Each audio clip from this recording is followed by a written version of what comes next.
Hello, and welcome to Inventors Helping Inventors. I'm your host, Alan Beckley, inventor of the Wonder Wallet.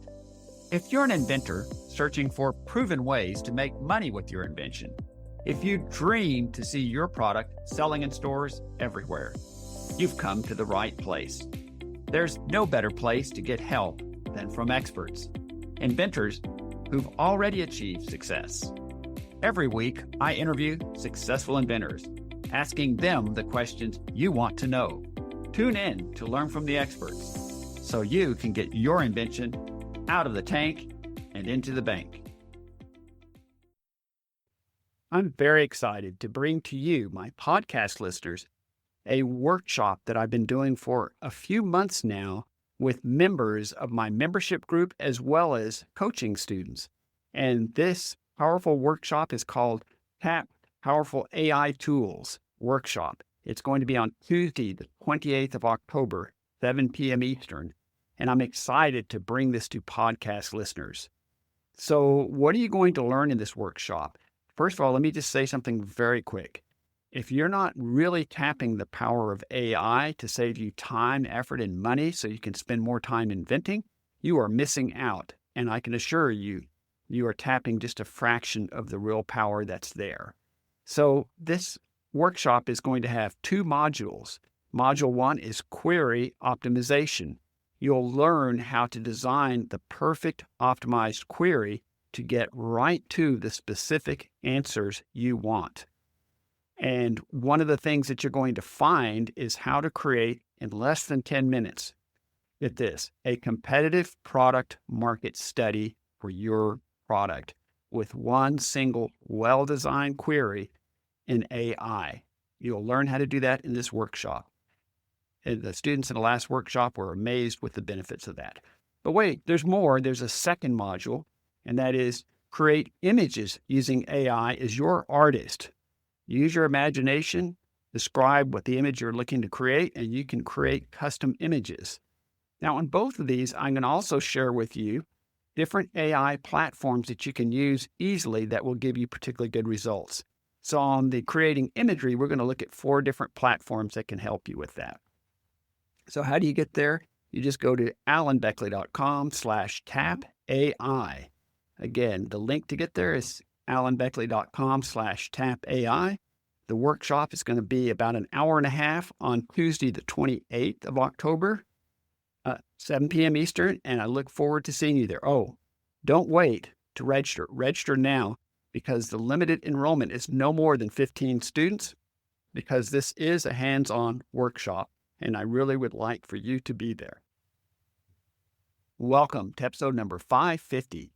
Today I don't interview anyone because it's another me on the mic episode. But I have something that's important that I wish to share with you today. So the topic for today's discussion is the truth about investors. Now, I've spoken to podcast listeners on more than one occasion regarding a common error I see in the thinking of so many inventors. The error can be stated like this from the inventor's perspective. I know I have a great invention and that millions of people would want to buy it, but I can't afford to spend any more than I've already spent on it. I'm at the end of the road. I just need to find an investor to put in $50,000. Together, we can get this product to market in a big way, and I can make a lucrative living from this invention when millions of people are buying it. You know anyone who thinks like this? I'll bet you do. Well, this error comes from their misperceptions about investors and about the ways that investors approach making investments in businesses. So, succinctly put, here is an accurate description of an investor. For this example, we'll assume that investor James has $50,000 in risk capital available that he could invest in a variety of ways. So investor James could invest $50,000 by 1, buying a CD or certificate of deposit and earn maybe 5% interest annually. Or 2, he could invest in the stock market and he might earn 10 to 12% per year over time with a good deal of volatility. Or number 3, he could buy an equity stake in a growing, profitable small business, perhaps get 15 to 25% return on investment with moderate risk. Or number 4, he could invest into a new invention with no guarantee of profit and a very high risk he could lose 100% of his investment. Let's look at each of these. Realistically, he won't buy a CD, number 1, because the combination of inflation and taxes will make him lose money over time rather than make money. The interest rate is just too low. Now, he could invest in the stock market, number 2, with some capital risk due to volatility. But if he invests wisely over time, he could earn attractive interest rates in his investment and grow his capital.